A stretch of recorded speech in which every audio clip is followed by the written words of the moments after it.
brother making these ends. I'm that brother who you. I'm that brother who you. Trying to kill my crew. Trying to kill my team.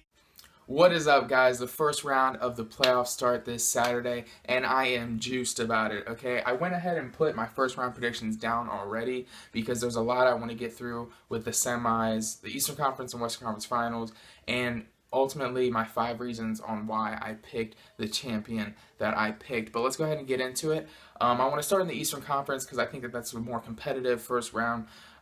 In the top bracket, I think I can see either teams coming out of this. And what I mean by that is I can see the Celtics winning, I can see the Bulls winning, I can see the Hawks winning, I can see the Wizards winning.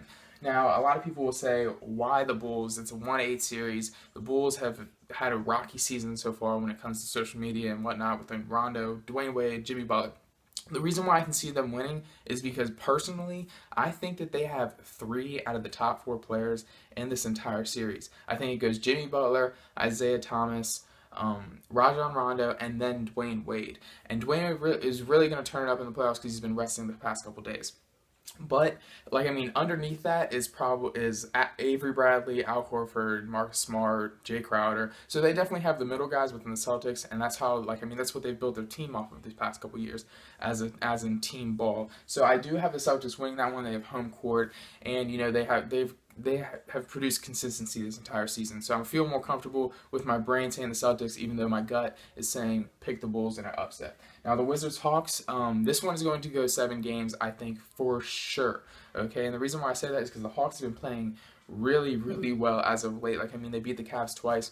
I know that we saw that. The one was kind of fluke, but, they still have been able to compete with these guys. But me personally, I think the Wizards are going to end up pulling this one out, and I feel more comfortable with that because of John Wall. Now, the next series, the next half of the series of the Eastern Conference, the Raptors versus the Bucks. Me personally, I think this is going to be the most dominant series in the first round in the Eastern Conference. And the reason why I say that is because the Raptors just have so many more pieces than the Bucks do, okay? And they, look at the roster to roster. And, I love what Giannis has done this year. And they definitely have those key players like Greg Monroe, Malcolm Brogdon should win Rookie of the Year this year. But I just feel a lot more comfortable putting the Raptors, and I think a lot of people can agree with that. Then the Cavs-Pacers. Now, I don't think this one would be nearly as competitive, but I really like this because of my man PG-13. There's not a lot of guys in the league who mentally think that they are the best player in the league, but Paul George is one of them. So Paul George literally thinks that he is the best player in this series, and I love that. Now, I don't think it's going to come out what he thinks it will, but I'm definitely excited to see that LeBron James Paul George matchup. Maybe we'll get a good blow in the ear or two from my boy Lance, but we'll see how that works out. Now let's go ahead and go into the West. The Golden State Warriors versus the Portland Trailblazers. Now, Nurkic is not going to play. Listen, this dude broke his leg 2 weeks ago. I cannot see him playing this series, and if he did play, I would give him a game, maybe 2, because I really like the matchup for the Portland Trailblazers. There's not a lot of matchups that can go against the Warriors, but they are literally the same exact team, just with lesser talent. So I do have the Golden State Warriors sweeping that series, mostly because Nurkic is out of that game, or out of that series. Next series, the Los Angeles Clippers versus the Jazz. I have the Clippers winning this. They have had a good record against the Jazz. I forget what it is, but it's something really, really dominant. So I do have the Clippers winning that one. It could go 7, but I don't think it will because I really like this Jazz team. I called them being a top 5 seed before the year even started. I think Rudy Gobert is excellent. I love Gordon Hayward as well, and they definitely have some key pieces in there that can work out in their favor. But I think it's a really bad matchup for them, mostly because of DeAndre Jordan versus Rudy Gobert. Now, Rudy Gobert is excellent, but he does not have the athletic ability or the size he does have the size, but he doesn't have the bulk of DeAndre Jordan. So I think that kind of makes him have a lesser impact defensively and offensively than he does against other teams. So I think it's a bad matchup for the Jazz. And I have the LA Clippers winning that one. Next, the Rockets versus the Thunder. Now, I think we all know why we're going to watch this one, and it's because of James Harden versus Russell Westbrook. Now, Russell Westbrook is going to win the MVP. I'm calling it now. He's going to win. but he shouldn't, okay? And I might make another video on that, but we can save that for another day. And the Rockets are going to be pissed about this. James Harden might drop 30 a night, 30, 15, and, 8 rebounds or whatever. Not as good as a triple-double, but we'll see about that. So I do have the Rockets winning that one. They swept the series in the regular season. And, I don't think the Thunder have... they have the pieces to do it, but fluidity of the offense is something that kills me with this team. Victor Oladipo, you wouldn't even notice he's out there sometimes, as well as everybody else. In order for them to win this game, you have to have a lot of production from your role players, and I just don't think the role players get enough chances within this offense. Now, the Spurs versus the Grizz, I think that this one is going to be pretty boring. Now, the Grizzlies, for some reason, have always played the Spurs very, very well. But they have been awful as of late. The Grizzlies have. I think they've lost 2 of their last, 12 or something like that. They've been really, really bad. And I think not having Chandler Parsons as that small forward hurts them when it comes to depth and just somebody hitting a big shot. So I have the Spurs winning this one in 5 games.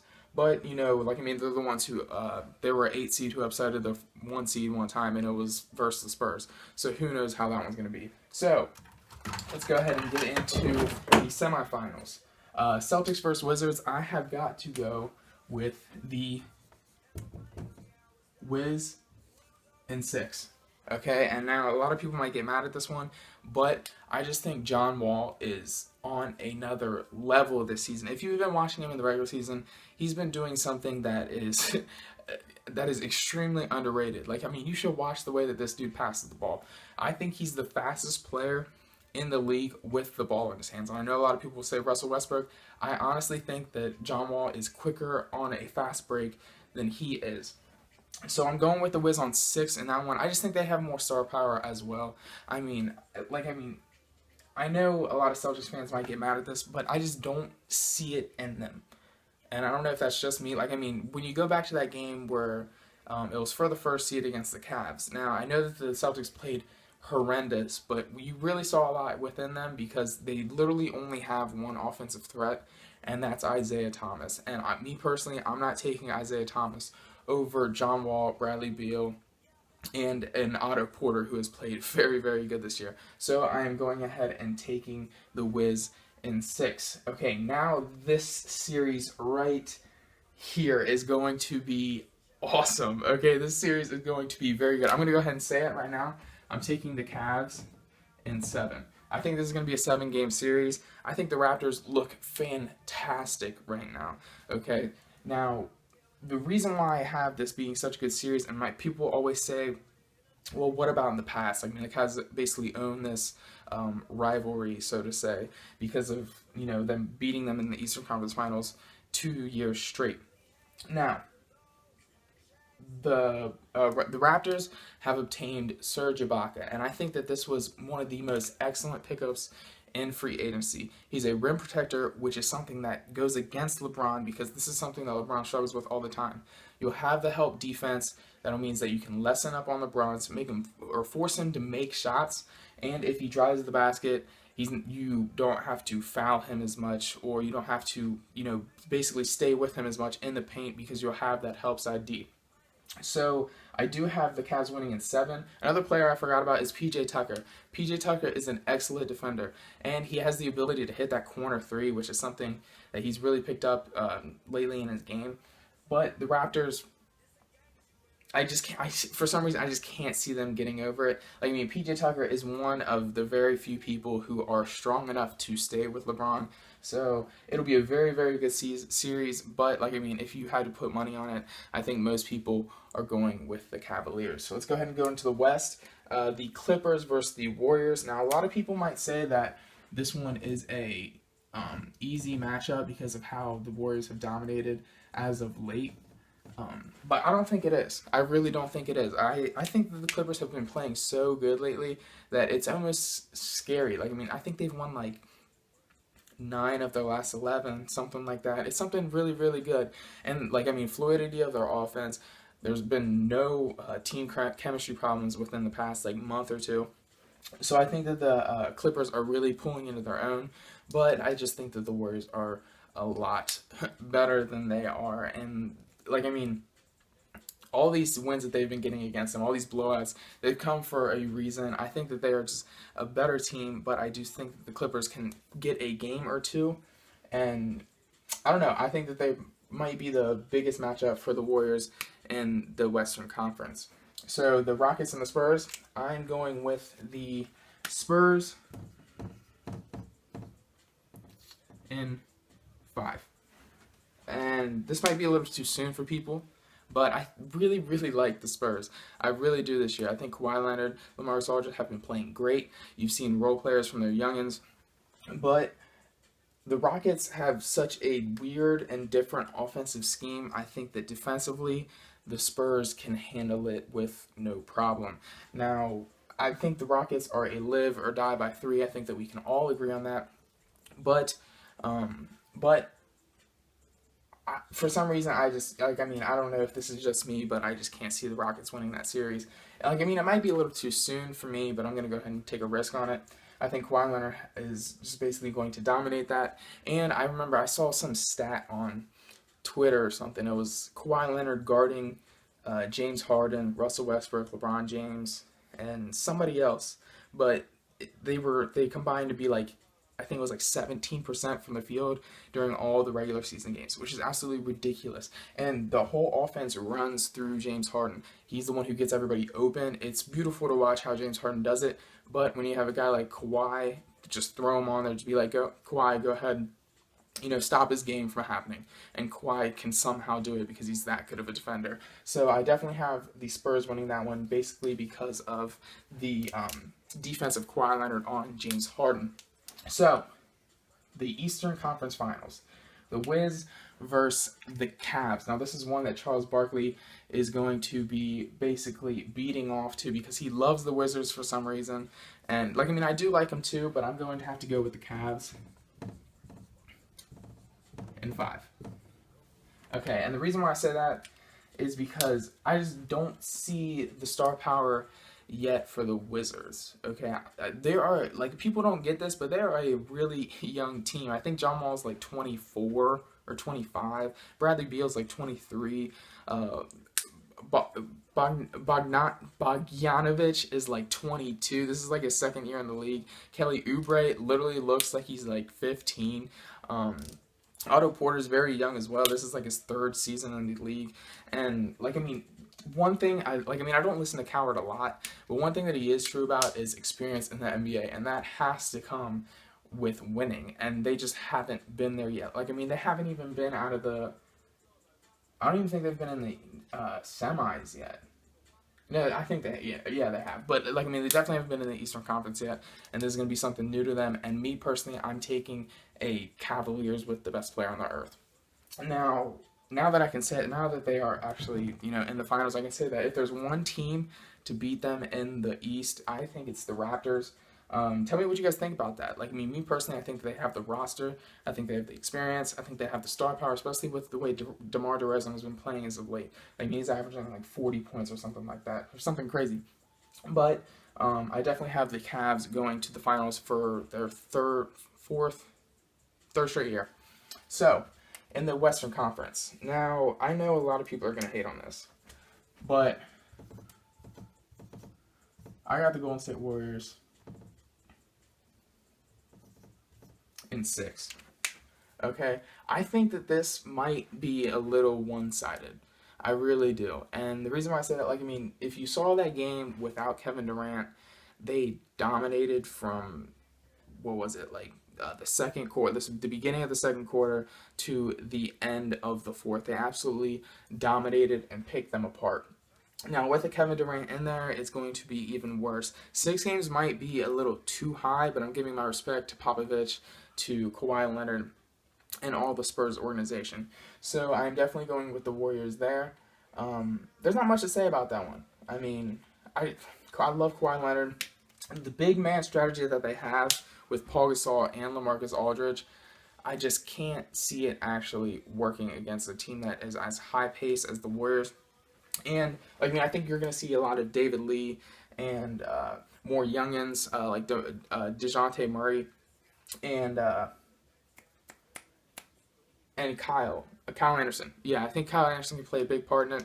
But like I mean, if I put my money on it, I'm going with the Warriors. And now for the finals, I am taking.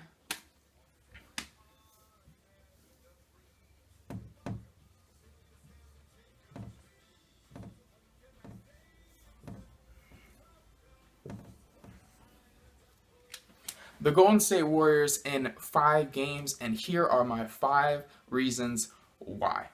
Alright, before you guys get mad, let me explain myself, okay? Here are my 5 reasons why. Number 1, 5 to 32. Guess what that is? That is Harrison Barnes last year. Listen, I don't know why the media didn't blow it up, but he played the worst basketball I've ever seen in my life for those last 3 games. And the fact that he was 5 to 32, and his job is literally to wake up, make baskets, and then go to sleep, and he went 5 to 32.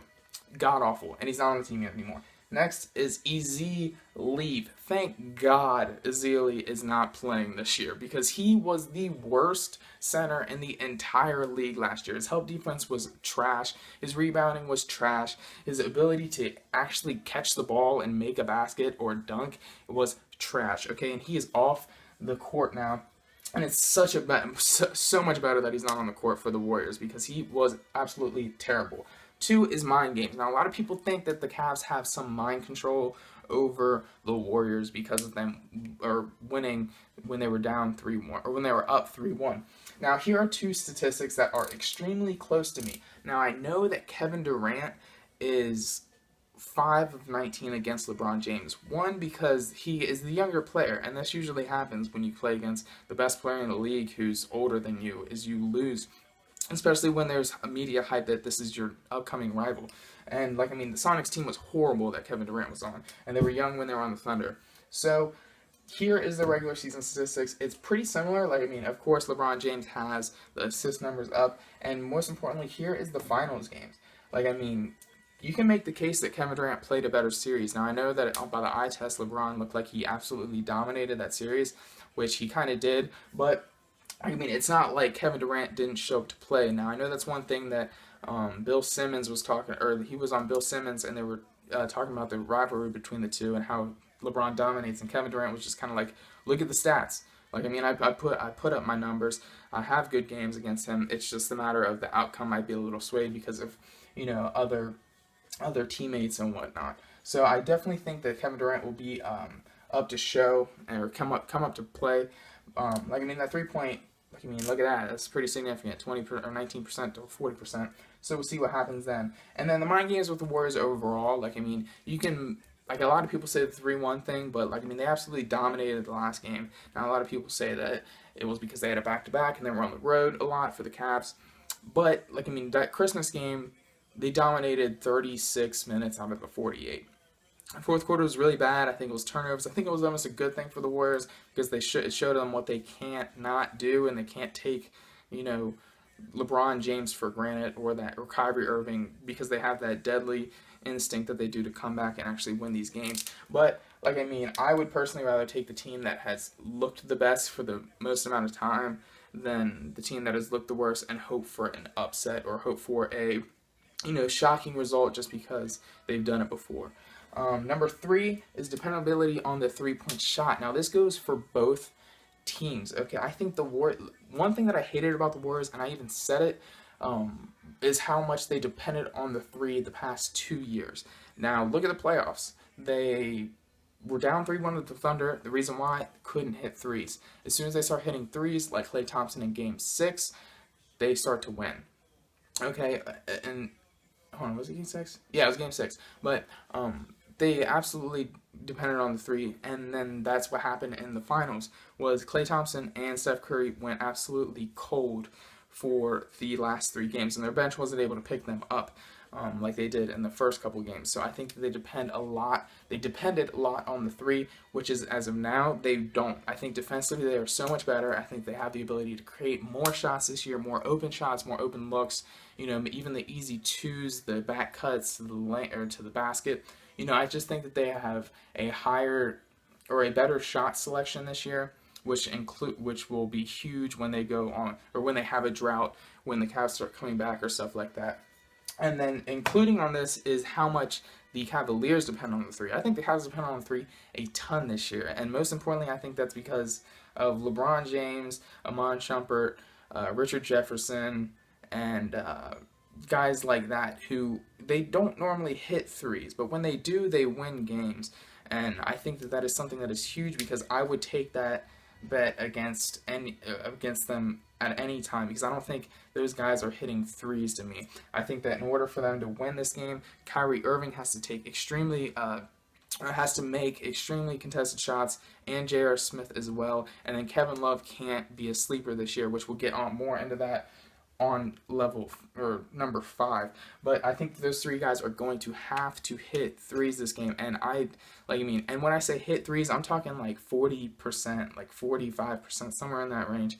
And I would take those numbers against the Cavs. And I don't think that those three guys that I named before that don't normally hit threes will do anything spectacular from beyond the arc. Number 4. It's this one actually right here. You might not be able to see it because of the glare, but this is the bench, and I think that this is my rankings on the bench players. I think the Warriors have a much better bench. Now 3 through 5 right here, Kyle Korver, Channing Frye, and Darren Williams. These guys are going to play a huge part in what the Cavs do. And the thing about them is one thing that sucks about this bench is if any 3 of them are in to give you a spark, they're such a liability on the defensive end. Not so much Darren Williams. Darren Williams is an alright defender, but I don't think that he will do much because in order for him to make an impact, he has to have the ball in his hands. So, but the other 2, Kyle Korver and Channing Frye, like they hit big threes in these regular seasons and in the finals and during the playoff duration. You're going to see that within the Eastern Conference and rounds before that. So whenever they're in, so like let's say that Kyle Korver hits a big 3, okay, puts them up 3 or 4 or whatever, they're going to come back on defense, and the Golden State Warriors are going to target Kyle Korver right away, or they're going to target Channing Frye because of his unathletic ability right away. So I think that those 3 guys play a huge role in the Cavs' success, and I don't think that I think they're going to be such a liability that they won't make a big difference. And as you can see here, 6 through 12, I think that one of these guys are going to be a huge role in winning the finals. And there's a lot more guys from the Warriors than the Cavs. And I think that you need that spark off every finals team that wins has it. It's a spark off the bench that nobody really knows about. And I think that the Warriors have a much better shot at that. I mean, JaVale McGee, I got to give props to him. He's played awesome this year. I even called it on my channel when they picked him up. I was like, this dude can actually make a huge impact on the Golden State Warriors. So that's the the 4th reason why I have it. 5th reason is defensively. Now, I think that it's obvious that the Warriors are a lot better defensive team, but the reason why I think it's such a huge impact is because one thing that makes LeBron absolutely magnificent is the way he can carve up defenses. That's through pass, that's through pick and rolls and whatnot like that.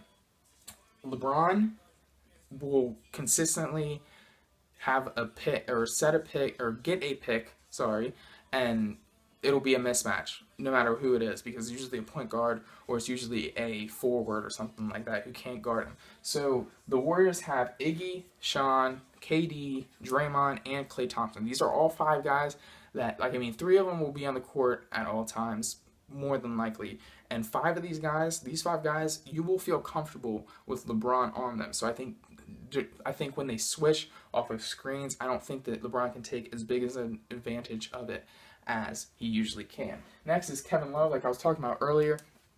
Draymond has dominated this matchup 100%, and he's done it so much that you can't even say that it's like luck or anything like that. He has basically dominated the matchup on a whole another level, and I don't see it stopping anytime soon. And then next, it switches on Steph. Now, during that finals game, the one thing that was huge about them is Steph got in early foul trouble almost all those last 3 games. And one thing that Steph has done a lot this year, when media was talking about how crappy he's been this year, I was like, you have got to watch the film. Like, his assist numbers are absolutely amazing. He's getting people open. He's finding the open man.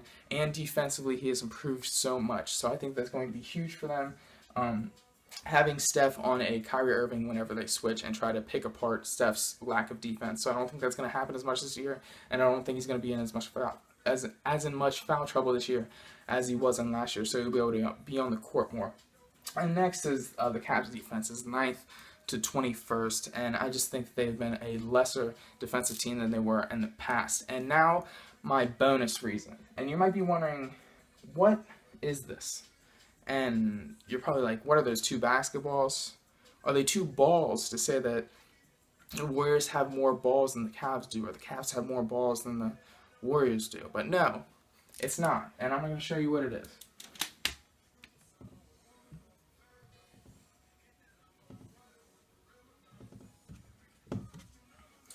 Now, some of you might actually know what that is. Some of you may not. So for you that do not, what this is 2 firm silicone butt cheeks. That's what these are. And if you don't know who I'm talking about you, Khloe Kardashian. I am talking about you. Tristan Thompson is a weak man, and he has been threatened by the Kardashian curse, and this is one of my main reasons on why the Cavaliers will lose. These hoes will get you. They'll get you, okay? And here's one reason why. Because they are about to lose the NBA Finals because the Kardashians have cursed them with their fat asses. Other than that, these are my reasons why. I want to know what you guys say below. I want to cover the NBA like game by game in the playoffs. I don't know if I'm going to do that on my channel or if MJ's going to do it on his. So, other than that, hopefully we have an awesome playoff run, and I am out.